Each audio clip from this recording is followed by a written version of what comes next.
Hello student, আর you welcome genius Adda YouTube channel.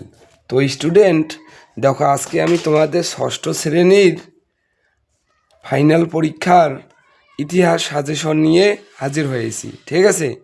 তো student দেখো, অতিরিক্ত ঠান্ডা লাগার কারণে আমার গলাটা একটু বসে গেছে।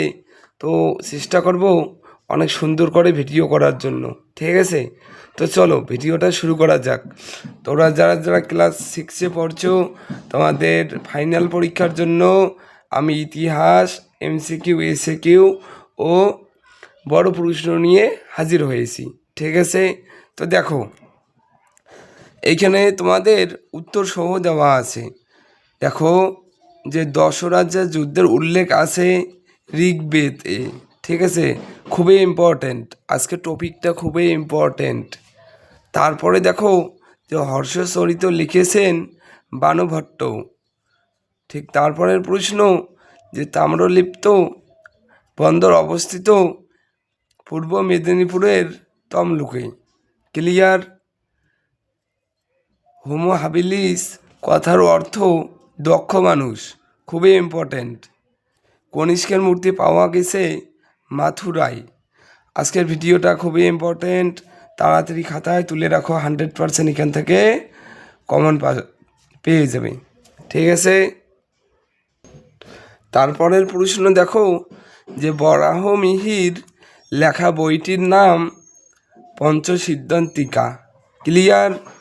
সঙ্গম সাহিত্য যে ভাষায় রচিত তা হলো তামিল ভাষায় রচিত। স্তূপের চারিদিকে তোরণ ছিল। কয়টি তোরণ বলো? 4টি তোরণ ছিল। হর্ষবর্ধনের উপাধি ছিল শিলাদিত্য। দক্ষিণ ভারতের একমাত্র মহাজনপদ অসমক, খুবই ইম্পর্টেন্ট। তারপরের প্রশ্ন যে মুদ্রা রাক্ষস কার লেখা? বিশাখা দত্তের। ঠিক তারপরেই যে সিন্ধু সভ্যতার জাহাজ ঘাঁটি ছিল লোথালে। কম্বনের রামায়ণে সর্বাধিক গুরুত্বপূর্ণ ব্যক্তি হলো রাবণ, খুবই ইম্পর্টেন্ট। তারপরের প্রশ্ন দেখো যে সুদর্শন হ্রদ কোন সম্রাটের শাসনকালে নির্মিত হয়? এর উত্তর হবে অশোকের শাসনকালে। ক্লিয়ার? ঠিক তারপরে সেন্ট থমাস খ্রিস্ট ধর্ম প্রচারের জন্য ভারতীয় উপমহাদেশে এসেছেন কার আমলে? এটা হবে গনফার্নেস, খুবই ইম্পর্টেন্ট। আজকের টপিকটা খুবই ইম্পর্টেন্ট, ভালো করে অবশ্যই পড়ে নেবে, এখান থেকে অনেকগুলো কমন পেয়ে যাবে। ক্লিয়ার? তারপরের প্রশ্ন দেখো যে বজ্রীদের রাজধানী ছিল বৈশালী। ঠিক আছে? যে ইন্দো আর্য ভাষায় সবচেয়ে পুরনো সাহিত্য হলো ঋগ্বেদ, খুবই ইম্পর্টেন্ট। ত্রিপিটক কোন ধর্মের প্রধান ধর্মগ্রন্থ? এটা হবে বৌদ্ধ ধর্ম। তারপরে জীবক ছিলেন রাজবৈদ্য, তোদের MCQ দিতে পারে। ঠিক আছে? তারপর অর্থশাস্ত্র কে রচনা করেন? কৌটিল্য। বেদের অপর নাম কি? শ্রুতি। 100% কমন আসবে এটা পরীক্ষায়।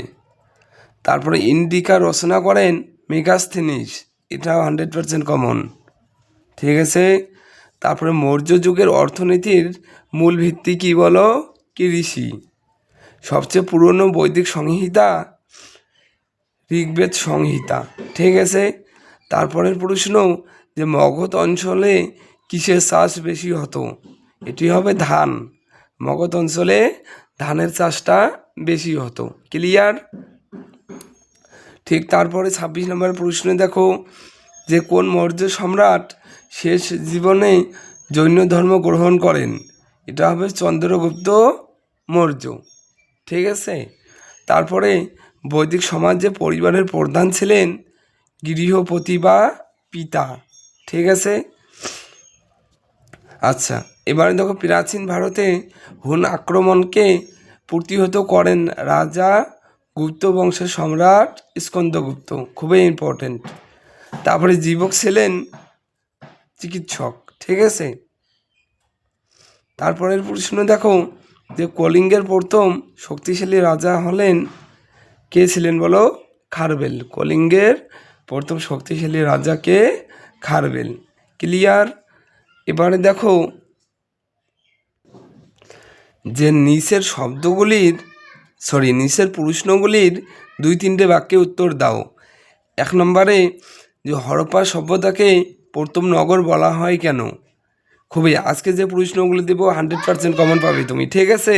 দেখো তারপরে যে বিহার ও স্তূপের মধ্যে পার্থক্য কী? তারপরে টিকা লেখো, অষ্টাঙ্গিক মার্ক, বিশাল ইম্পর্টেন্ট।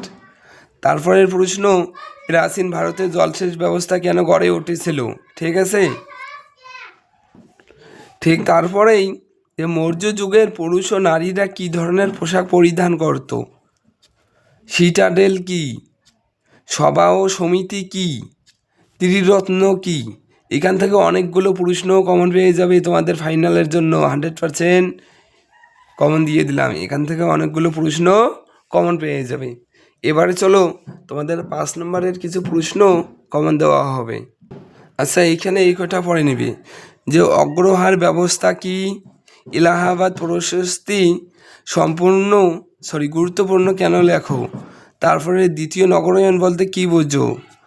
কে কেন মিশরকে নীলনদের দান বলেছে?